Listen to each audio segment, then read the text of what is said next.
Hello, my friends. Welcome to MSP Unplugged. I'm your host, Paco Lebron. This is the place to learn how to run your MSP, whether you're a nimble MSP or leading a team for the journey. This is the place for you. Let me go ahead and introduce my co-host. We have none other than Rick Smith over at Renactus Technology. Rick, how are you today, my friend? Doing good, doing good. A little tired, been working hard, but I'm doing good. Like I like to say, any better than it be a sin. I hear that. I hear that. And we have Mr. Corey Kirkendoll over at 5K Technical Services. Corey, how are you today? Doing well, brothers. Doing well. Man, glad to be here, man. Weather's finally we went from 30, man. We up at 60 now. They're trying to kill us down here in Texas, man. We don't know how to dress. We don't know how to dress, but it's all good. Yeah, it's 40 degrees here and rainy. But I'll take the rain over the snow any day. That's for sure. That is for sure. But we usually go ahead and start off with a tip, trick, or a story. But I got to talk about my favorite thing that I haven't been able to talk about in quite some time. And for those of you who tuned in this past Tuesday of last week, we appreciate you tuning in. But what could we be talking about? We are talking about TechCon Unplugged. Well, not just any TechCon Unplugged, the TechCon Unplugged tour.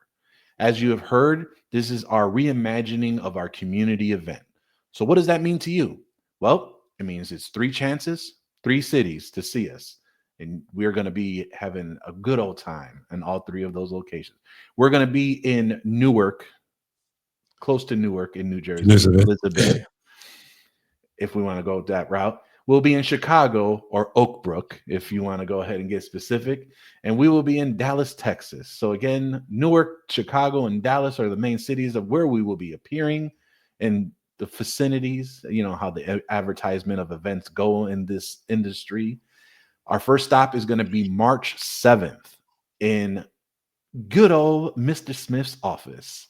And it's going to be a great time. Again, this is going to be in a different type of format. It's going to be the day where we're going to start off with a live podcast, and we're going to have not just the typical sessions that you would have for education, but we're going to have real roundtable discussions, talk about in the trenches, really talking about what's going on in each and other one of our lives, tips and tricks to pick up. And most importantly, we're going to try and see where we can make, you know what I'm about to say, Mr. Smith, where the magic happens. But it will go ahead and end off as we always do with a TechCon, where we are going to have an evening social to unwind and really bridge those relationships back up. And again, we would love to have you there. We do have a few partners that are coming with us along the way. We appreciate ThreatLocker and OpenText, who are a few to have come and partner with us on these events. And we'll have a few more to announce here coming up soon. But again, join us over at mspunplugged.com. Click the register now button, and we will see you there March 7th in Elizabeth, New Jersey. And yes, thank you, Paco. Thank you. He's a guy who thinks Newark is the only place in New Jersey, but I'm not even going to tell you the mess of the story that I have from here. So, I'm going to jump into my story here.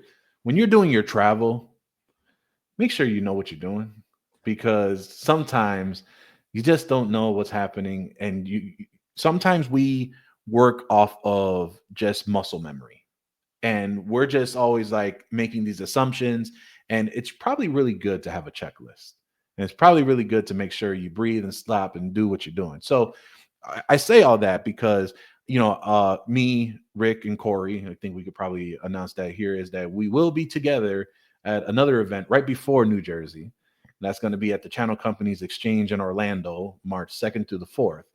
And so the great people over at Exchange were helping me out with figuring out my travel arrangements. And using the platform, I had realized that, I have to go from Orlando to Jersey. Now, my preferred airline is Southwest. And so I was like, all right, in my brain, I recall being in Jersey. I only fly Southwest. Should make sense. So I go ahead. I book my my one-way ticket over to Orlando. But then when I go ahead and try to do a round trip, I was like, wait a minute. Why don't I see EWR? So I call Rick and I was like, hey, I just want to confirm your airport is EWR, right? And he's like, yeah, it's Newark. Okay, cool. I'm looking. So I spent all this time trying to figure this out. And I'm only getting 2 New York stops. So I'm like, there's something not right here. There's got to be whatever. Come to find out is what happened was I had used credits that I had from a canceled trip on Delta. And that's how I got to TechCon in Jersey 2 years ago. And so completely forgot, escaped me. So I had to coordinate with the channel company again. They helped me out. We figured it all out. But the point is that when you're on autopilot, it's easy to miss things. And so whether that is travel, what you're doing in your own business, it's often a great way to just systematize and maybe make a checklist, because it'll probably save you in the end of anxiety, and overwhelming just disappointment all in one. So I'll toss it over to Mr. Smith. What's your tip, trick, or story that you got for us for this week? Well, here it is. Know your geography. Southwest. We are in the Northeast. And they don't have a Northeast airline. No, I'm just joking. But yeah, they just don't come here from certain. I don't know if they come here at all or from certain places they don't come. But yes, it is Elizabeth, New Jersey, which is right next. Well, everything's around Newark, but that's where we'll be. So my tip today is, when you're off, be off. And what I mean by that is, if you decide to take the day off of work, whether you're a one-person shop or leading a team for the journey, take the damn day off, right? If you're going to take it off, don't put half your foot in it. And I say that because I'm in the process of making some changes. So I took a couple of days and I said I needed to take those days off. But of course, periodically, I'm doing what I got to do for my day off that I need to do, but I periodically check email. I periodically open up the ticketing and look. Mm-hmm. And then you get caught up in responding to an email. You get caught up in trying to figure out why a tech hasn't answered a certain ticket, or if a client texts you or calls you because you stupidly gave them your cell phone number. Mm-hmm. You end up staying on. So my point is, that kind of throws off your current day that you had to plan, which could and do 2 things to you, right? One, that rolls over into you working later, doing the stuff you had planned to do that you took the day off for, or 2, rolling over to the next day, and it interferes with trying to get back to work. So my point is, when you take the day off, take the damn day off. Disconnect. Put a out of office message out there if you need to. Tell your people, if you have any people, hey, don't call me unless the office is burning down or the business is on fire. Otherwise, let me do what I got to do. And then you have to, in your own mind, stay disciplined enough to stay away so that you can focus on what you need to do. Because again, like I say, a day off can turn into a day and a half off, or 2 days, which only really equated to, maybe you only got 4 hours of what you planned to do, and you ended up working so much more on other stuff. So that's my tip. That's right, up, man. You got to do that. You got to take that day off. It's hard, bro. It's hard to unplug, man, because it's your baby, man. It's your baby, and I know the feeling. No, I appreciate that. Now, for me, man, my tip for everybody, man, is and we were talking about this earlier, was we were talking about, boxing up, some moving, doing certain things, man. And right now, the rule I would say is, if you ain't using it in 6 months, get rid of it. Mm-hmm. Because, man, that's hard. It accumulates to a bunch, man. So just move my office, just move the house, man, boxes and boxes of stuff, man, and going through that process, and just saying, we probably could have got rid of that stuff or do it. But I'll say is, my tip is, man, is sit back and reflect on where you come from to where you are today. One of the things I did, man, was had a chance to go back and look at some of the old computer stuff we had and some of the things. And I sat down with my kids and was walking through it with them and showing them what a floppy disk was, and what a magnetic tape was, and what a modem was, and this is what the internet was all about. And they looked at me like I had a horn coming out of my head, and I was freaking out. They were like, "What is that?" And I was like, "Yeah, y'all don't know about that." And then I actually tripped up, man, and I pulled out my old cell phone in the bag that I still had. And my daughter had her iPhone. I was like, "Yeah, this was my phone. This was not an iPhone. She said, well, how did you use it? I said, you pick up the phone. Hey, I'm on my way home. Bye. That right there. It was like $100 right there. Right? Wasn't this unlimited? And she was bugged out. And she says, and you had to plug it into a cigarette lighter? What's a cigarette lighter? Oh, no. Right? What is that? And so it was cool to sit back and reflect, man. But what it did, man, it really, how far we've come, man. It made me appreciate the things that the kids have today that we did not have, man. Man, if I was to do the Back to the Future, man, to go back with what I know now, I get it, right? I get it. But these kids just don't get it where it came from, man. We talk about pay phones, and I had a rotary phone, right? I had, push button phone and all that stuff. And she was looking at me like I was a Martian, man. My kids was like, yeah, whatever. That stuff couldn't have worked. I was like, yeah, it did. I said, that's what we did. That's what we did. We didn't have no text. We didn't have anything, right? And then the last thing that happened, I pulled out an AOL CD. Right? And she was like, what is that? I was like, this is internet in a box, baby. Yep, that's what you did to connect. Use this modem with this CD, and that's how it worked. That is hilarious. You didn't have Google? I was like, what? No, we had a bulletin board that was all text. The pages. We had to go to the library to get those whatever dummy books or whatever training books and manuals. When Dell used to have those thick old Windows 98 manuals too. Yep. Everything was red, man. So that I'd say reflect. But if you're using 6 months, get rid of it. But take a time to sit back, and as you go through it, share those times back with the younger generation, man. Just sit back and say, here's where we came from to make us appreciate where we are today. So I think sometimes we're in this fast-paced world, and where we are, we forget about where we were and where we come from now, right? And that's the thing I'd say, man. That's a tip I would do. Reflect back. It was a good time. It got you to where you are. You're still standing, so it's a good deal. Hey, I'm sorry. Your nostalgia just made me think of something that I'll never forget. And I know this is gonna be a little off topic, but I remember we live in New Jersey. I grew up in New York City, but I remember one of the first times we took the kids to the city. They're young. I can't even remember if my youngest daughter was even born yet. But we're walking down New York City, and my daughter sees a payphone. And she was like, wow, that is a big cell phone.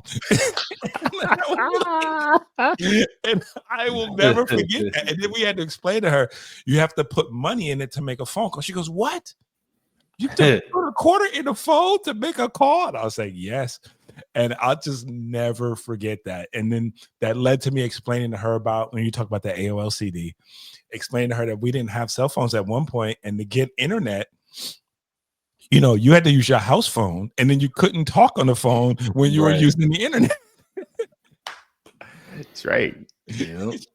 Man, how far we have come. Wow, that's crazy. It's funny you said cigarette lighter, and everyone's like, what are you talking about? So for those of you that don't know what that means, that is the 12 volt. Yeah, that is the 12 volt accessory socket that is in the car vehicles now. I guess they've outlawed, or they changed how that thing works. But there was a time where that socket used to have a little cigarette lighter where you would push it in, it would heat up for a little bit, you would pull it out, and then that's how they would light their cigarettes as they went through. So just for those that don't know what the heck are we talking about, that's what that is. It's crazy. All right, we're gonna go ahead and bring this show back on the rails here. We're gonna go ahead and talk about our topic for the week, and that's navigating industry conferences, maximizing ROI. And so this topic was brought up to us by our own Corey Kirkendoll. And really the biggest piece of it is, we're in a phase, and we're in a place now where there's just so many events that are happening in our space. And most importantly is, as you're running your business, you have to make the decision of which event are you going to attend, because you're pulling away from your business so that you can educate yourself, you're learning, and the hope is that this will allow you to work on your business, and pull you away from the day-to-day, so you're not working in your business maybe for a day, a couple of days. And there's plenty of great companies that will allow for you to have the resource, or give you the resources to attend some of these events. But because there's so many and, which to go, there is that question that comes up is, how do you maximize your ROI? How do you maximize your return on investment? Whether it's you paying for the event, you paying for the travel, you're paying to, again, whatever amount of time you may be investing to try to figure out this thing. So how do you navigate it? What makes sense? And how do you not feel guilty leaving your business to know that you're going to get that education? So I'll throw over to Corey, since he brought the topic to us, and then we'll kind of just have a good old roundtable discussion of how we view industry events and what does it mean to us and how do we get the most out of them. No, appreciate that, Paco. Yeah, this is the season, man. It starts up right after the holidays, and it's ramped up all the way until December. And I think the first thing is, and this is a hard one, if you don't have a good handle on your stack or know where you are operational, what a goal is set, and I would say it's probably not a great time for you to go to a conference. And I say that because you're going to get sidetracked with what we call the shiny ball syndrome. If you don't have a need for security, I guarantee you go to a conference, you will have a need for security. Like going to the grocery store, right. Like going to the grocery store hungry, right? I ain't hungry, but man, that sneaker bar sure look good. Mm-hmm. I'm going to come back with 3 or 4 of them. So I would say is, if you don't have your goals set and you don't have what you want to do for the year from an operational perspective, or where your tool stack, or where it may be missing, or where I'm lacking, or if I'm not looking for some answers and engaging with the community, then you're probably not set to go for a conference. And I think that's the real challenge of it, is that now that I know and I have those goals set, then I know, hey, I need an MDR, or I need an XDR, or I need a new firewall, or I need X. And therefore now I can pick the conferences that have those vendors that actually look and able to provide the services and the things that I need, so I can get that one-on-one time with them and going from that perspective. And I say that just to say, look, it starts before you even leave. You got to know as a whole with yourself, what you need from a budget perspective, what you're paying for your tools today, all those things, and then sit down and talk to your team and say, hey, where do you think we're missing? Where do you think we could be better? What do you think we need to adjust? Where we don't think we need to adjust? And then based off of that, that should help you figure out where you want to attend, if you want to attend, and how to go out there and do those things. Yeah, that's a great point, because, like you said, sometimes you just get influenced on what you think is good. You start drinking the Kool-Aid. I remember one time I went to a DattoCon, and we were Synchro Shop at the time. And I remember they had all of the, they redid auto tasks. They ended up having all the cool things and, the vibe there. And, at the time, that was the show to go to, right? Because they were saying that, back many years ago before the acquisition, it just had a breath and a spirit of its own, and everyone loved it. And I just remember sitting there looking at everything, and I'm texting. And so I mentioned John Dubinsky often. So he was still running his MSP. And I remember texting him at the time and saying, man, I think I might be drinking the Kool-Aid, the Datto Kool-Aid. And he was like, you better stop it before you go over there if you sign any deals. So obviously when you come back from the events, obviously the high comes down.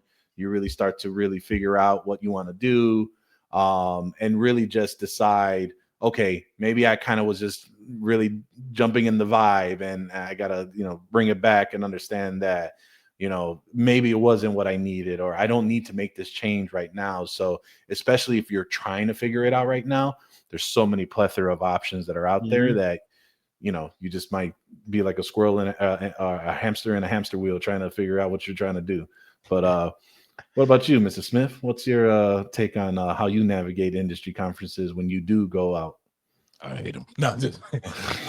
No, I was not a big proponent of going to a lot of industry conferences, and mainly it was because I was so busy. I didn't think that I could afford to take the time away from the business. I didn't think it was worth it. That was my attitude for a decent amount of time.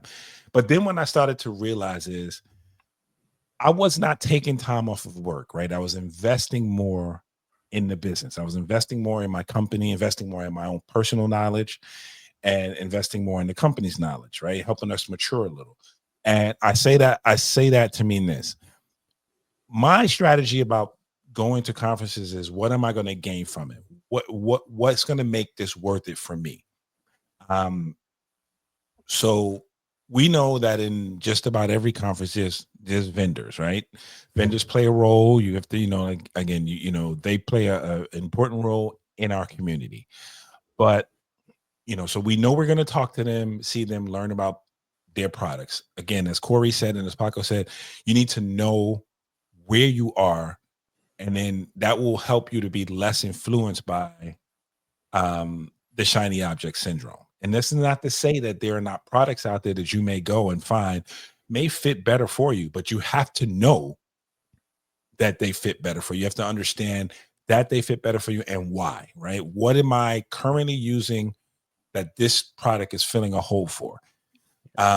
You have to really think about that, because I'll say this: we have some great vendor partners out there, some great people who are well educated and well-meaning, with great intentions. But the fact of the matter is, they are still there to sell their product to you, correct?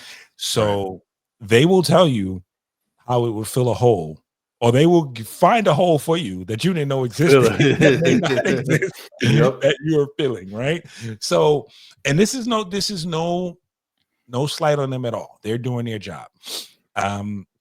But you have to know from your own internal side what we need, what we don't need. And as Paco was saying, I've been to conferences, and he'll tell you, I'll call him from a place, be like, hey, what do you think it is? What do you think of that? He'd be like, man, just walk through it and know what you need. And so you start to learn. But the second part of this, what I think is good, well, there's three things I think you get out of conferences. One, I think you get to meet vendors, learn about what's out there in the industry, because that helps you to know either what's out there or what's coming and things you should be looking out for. Secondly, there are some very good educational presentations that go on at conferences that really can help you learn about expanding your business, growing your business, improving your business, whatever the case may be. I think that's second. And third, and probably most importantly, the thing we talk about at MSP Unplugged, it's the relationships you develop with other people in the industry, other MSPs, other technicians, even other vendors. You've developed those relationships. You meet people at these events. They have something to share with you. You have something to share with them. The three of us here have all met through conferences, via wherever they were at some point. We met up at one of these events, and now we're standing here on this board, talking to you all about it. So I would say that is one of the great benefits of this, is the relationships, the friendships, the knowledge you cultivate at conferences. So I think that when you're looking at them, keep that in mind as well, that it's not just about the vendors or what you may get, what you physically may walk away with, but the other things that can come from it. Man, that's gospel right there, man. I think I have a rule when I go out and hang out with people, man, is if you stand inside a corner and don't talk to anybody and don't do don't network and don't do certain things, man, you're doing yourself a disservice, but you're also doing the others there a disservice as well, because you have some knowledge that you've been through and where it's come from and where it comes from. And I think what's also great about it, man, and getting around that situation is we all are owners or CEOs of the company or founders of the company. And it's lonely at the top, man. Sometimes you get in that situation and you can get in your own mind and be like, man, I'm the only one having an issue with this. I'm the only one doing this, right? And you run yourself into a rat. You say, hold up, let me call Rick. Let me call Paco. Let me call Keith. Let me call somebody else, because they'd be like, yeah, man, I went through that. Here's what we got to do. And it's just that awesome support that you get to be able to talk you off the ledge and know that, man, I'm not the only one, right? This is the norm. This is okay.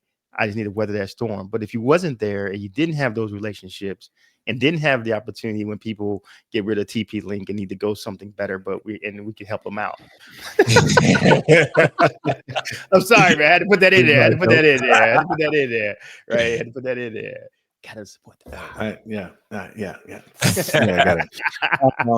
But what I would even take that further, and I think when you're in the right space, you have the ability to contribute and belong. But we understand sometimes that you may go to events and, it's a very real thing. There are cliques that form together and oftentimes may not even allow for people to come in and understand and learn and things of that nature. And you may be discouraged, right? So, maximizing your efforts is going to an event that you know someone is going to be there, or someone you trust that's maybe a podcaster, an influencer that you love what their message is, and they're open and really able to have that conversation, because it all just starts with one, and then they'll be able to help. And if they're true leaders in the community and they're really trying to build community, you know, they're going to help you build and introduce you to certain people, right? I think from all three of us, from our past events, and we find someone that's from the same similar city as they are, we try to connect them. And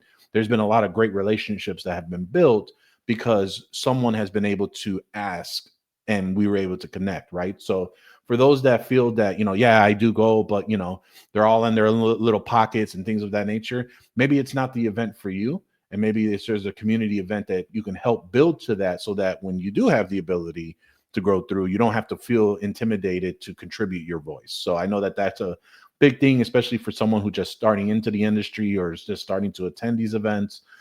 It could be overwhelming. And so sometimes you just need a little help. And, you know, there are a lot of those in the community that can help you with that. Now, you know, for me, you know, when I attend an event, for me, ROI is split into two brains, right? For me, it's for my own MSP, and then it's how do I benefit those that are listening here on MSP Unplugged, right? And so for me, my maximizing my ROI is, all right, when I attend an event and I see a solution, I ask myself two questions, right? And I'm specifically talking about when you go and you hear a session, or you hear a vendor speak, or an influencer, or someone that's a subject matter expert. Did this have value to me? And that's the first question. And if it doesn't, could this be of value to someone listening to this event or the community? And if it answers one of those two, then I will bridge that relationship, I'll bridge that communication, and I'll go from there. So I've learned to appreciate my conversations, especially in the vendor hall, because there'll be solutions there that may not be a fit for me, and they can end up being a great partner on the community end, because I can see our listeners adopting those tools to get further. Like if I was at that size, or if I didn't have a solution that I was really good partners with, I can say, okay, that could be something that a listener can look at. And then for ourselves, it's really more, again, you know, having that discipline of not switching certain things every time you see the shiny object syndrome, right? Having your stack nailed down, understanding that you're working with partners and not vendors. And then oftentimes it gives you an opportunity where if you do see something you like, and maybe you don't have the most favorable partnership with one of your vendors, it allows you to understand that there's better opportunities out there to make that switch, you know, or there's an opportunity that allow you, like you said, there's a gap that you didn't know was available, and you have the ability to adopt, you know, to fill that gap.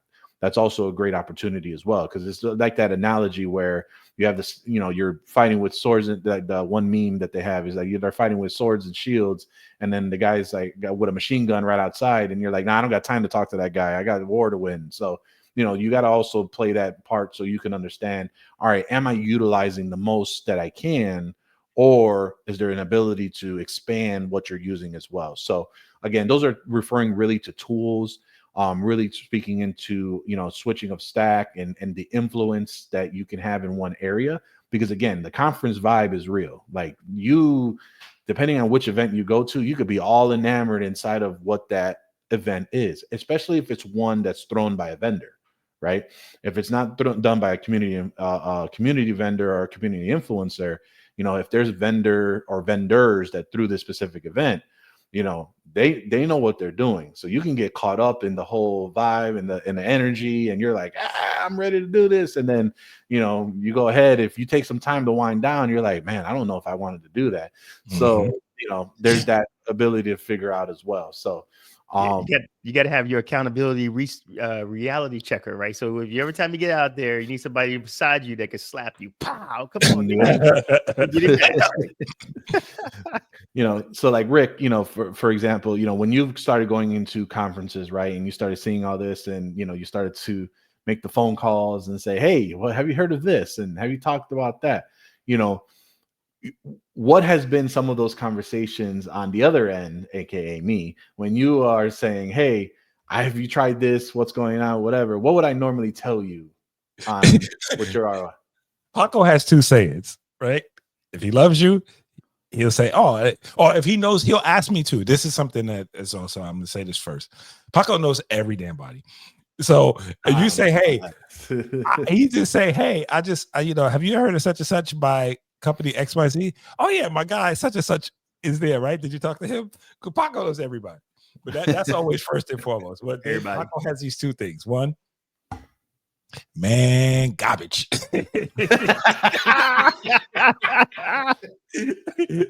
I like it. I like it. Or, and that's just sometimes, it's funny. And I always laugh when he does it, because sometimes he does it on purpose to me. But the other thing too is he just, he's like, do you, he always makes me think, and this is why I call Paco to think about, do you need this, right? Is it like this again, knowing what hole you're filling? Is this a real hole, or is this a hole just been created because you saw something you hadn't seen before, right? So is it a real problem? Because again, we go back to this, and I say this is important. You don't know what you don't know, which is true, right? But you know your business, right? Mm-hmm.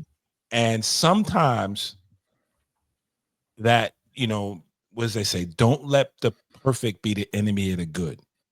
So we search and search and search for the perfect, and we don't focus on what's good now, right? So we're not focusing on what we have, because sometimes those new solutions, or those whole quote unquote holes that can be filled, are not holes you have, or not holes you need to address right now. And again, so that's where you need to know where you are. I'm gonna shift it a little bit and say this, because we talk about, there's, I don't know how many conferences now you think. They said last year was over 550. Okay, so over 550. So if you guess every conference average is 2 days, I'm just going to say, and I know some are longer, some are more with travel and everything, but that's 1,100 days, right? So that's, what's that, 5 years, 4 years, whatever that is. A lot. So you can attend them all. Some of them are, not for you. Some of them, but one of the things I will suggest is trying something if you don't know where to go or what's important. And I know everybody talks about the big events, right? The PAX 8, the DattoCon, when it was a DattoCon, some of the other huge conferences, which are great. And I'm not poo-pooing on any of them, but I'm saying maybe what might work for you first and foremost is a local conference, or a smaller industry conference, because that will, and first and foremost, get your feet wet. And if you're one of those people, like as Corey and Paco alluded to, who are not very outgoing, a smaller event may make it easier to get yourself, involved in the community and meet people.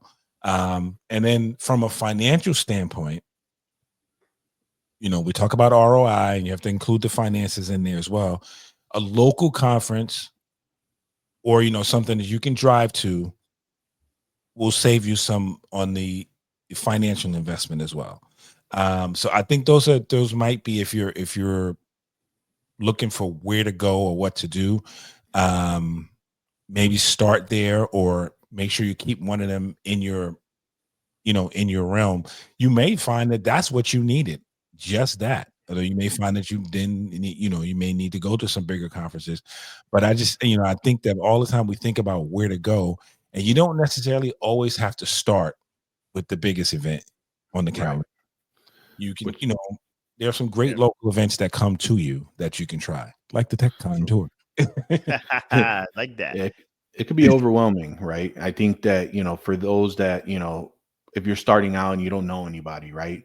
My very first event, and they always have a special place in my heart, and that's Channel Pro.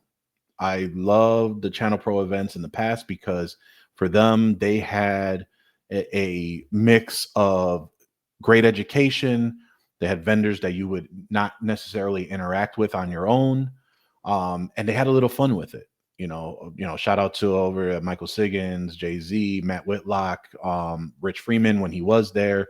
That was my first exposure to like a real event, and it allowed me to really understand what is it to have a not a big event, but like a good intimate event, to meet some local folks, know that, hey, there is no such thing as competition. It's really just collaboration, and there's just so much work that's out there, and there's friendly competition that you can also have as well, and just help make yourself better, right?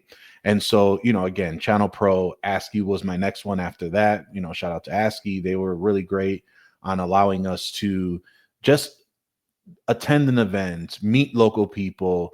That's how I started to build relationship with other, as Rick says, I know everybody, but it's really that, like, I just happened to talk to some of these vendor partners, and we struck a great chord, and we just started kind of riding from there.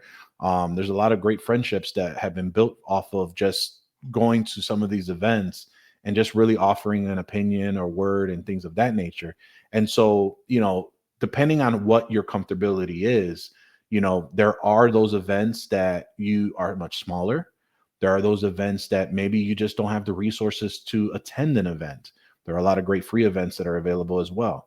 There are events that have the ability to give you value, where maybe you buy a ticket and it locks something else like a portal or community or things of something of that nature, where it's an equal of value, providing that you do provide that investment, right? So these are some things to kind of take a look at, and really understand how you're trying to navigate. All right, I want to attend an event, but here's my situation.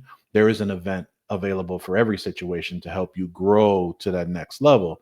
But I will say, and I hammer this a lot, is there's a difference between being frugal and there's a difference between being cheap. Don't be cheap.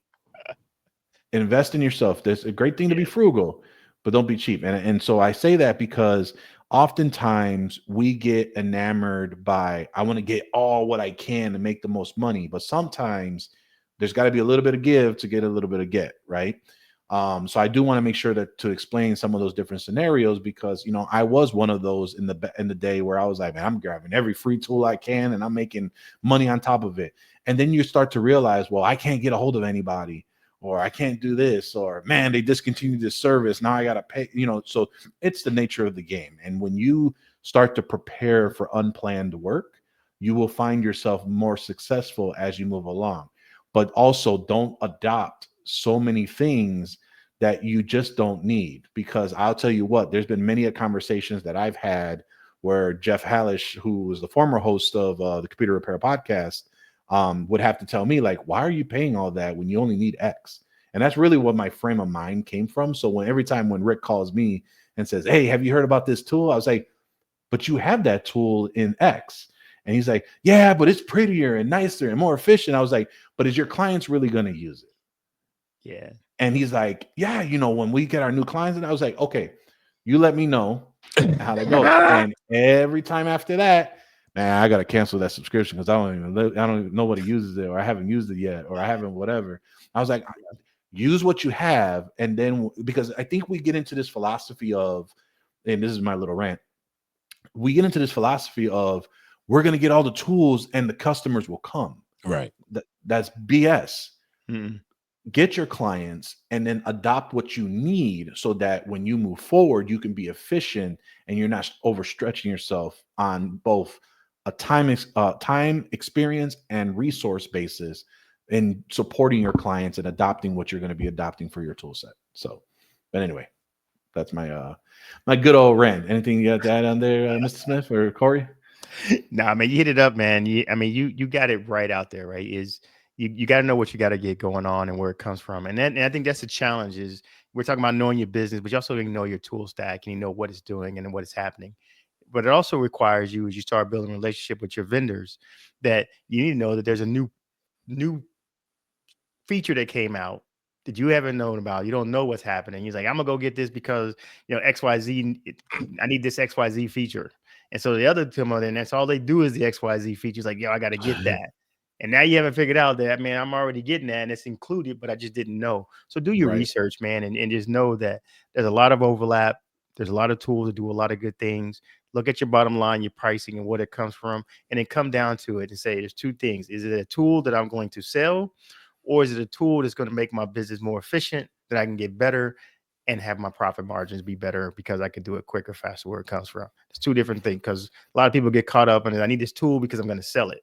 Well, Right. nobody's going to buy a PSA, right? You Right. can't sell your customer a PSA. You Right. need that in order to take track. You got to do what you got to get done, but they will buy the security feature. So you got to really think about how is this going to affect my business? Either something I can put a number on, or is it something that I'm going to use to get better and more efficient, that I can bring my time and cost down to where it benefits everybody and it makes my life easier at the end of the day. But point taken for sure. It's good stuff. Makes sense. Makes sense. I agree. I think, as we wrap up this show, the last item that I can see being that maximizing your ROI is, a lot of us tend to do this thing that we call being an MSP and this journey. And as Corey mentioned earlier, it's lonely at the top, right? When you're yourself and you're running it, you may not have colleagues. You left the workforce and now you're trying to do this on your own. Oftentimes it could be a not only lonely place, but also a unwavering where you can get burnt out because you're trying and spinning your wheels and you just don't know what the heck to do. For others, you may be doing this for a while and you feel like you're in a rut, you don't know what's going on, things of that nature. What I will tell you is that what's helped for me is attending an event that either you've heard about, you enjoy, or maybe just somehow, if it's your first time attending an event, somewhat sounds like something you'd enjoy. I would bet you dollars to donuts that after you've attended, there is a new energy that will be provided to you, whether you adopted some tools, whether you implemented some of the things. When you leave that event, and including for myself, it always provides that drive for me, like, okay, I'm on it now. Like, okay, I got reminded on why I do what I do. I got reminded on this is what I need to do. Or, man, I talked to someone and they just gave me this light bulb that I'm going to the hotel room right now and working on this as we speak. There's such an inspiration that occurs at these events, and that's why I always joke around, but I truly mean it, where the magic happens, because not a lot of where the magic happens is not the sessions. It is not in the vendor hall. It's in the hallways. It's in the conversations when you have with all of them all together. And you just never know that there's just one nugget that you needed to help just get you into that right frame of mind and then start moving forward, which in the end helps maximize your return on investment, because now you're that driven more to tackle whatever goal or task item that you had that you were going to move forward with. So that, Mr. Smith, got anything last to add on to this topic here? No, I just think the last thing I will say is, I said no, but the last thing I'll say is also have fun. You know what I mean? These things can be a lot of fun too. And, you're there for business, you're there to learn, you're there to grow, expand, everything else. But there's a lot of fun to be had as well. With the people you meet, with just the experience. Enjoy the experience as well. You do come home from a lot of these motivated because you've learned. Is maybe one or two nuggets you've picked up either from someone or something you saw, someone you talked to, that really that really excites you. But these things, outside of the business part of this, there's some fun to be had. And I tell you to enjoy yourself. Have a good time, embrace the moment. And when you get back to business. So I'll leave it there. Nice. I agree. I'm good, man. I agree. Totally. Good show. Perfect. All right, everyone. As we have mentioned, go to a conference, go to an event. It's Come to the tech really took the words right out of my mouth. But if you like what you hear here first, tune in every week. You can catch us on the video podcast on youtube.com/MSP Unplugged. You can like, subscribe, and hit that notification button to be notified whenever a new episode is available. You can also take us with you on the go. We're on your favorite podcatcher app. We're on Amazon Music, Spotify, and Apple Podcasts, to name a few, but we're on quite a bit of other feeds as well. And don't forget, March 7th is our first stop for TechCon Unplugged. So get your tickets over at techconunplugged.com, or feel free to go to mspunplugged.com and click that TechCon Unplugged link as well. Thank you again for listening, and we will see you next time on MSP Unplugged.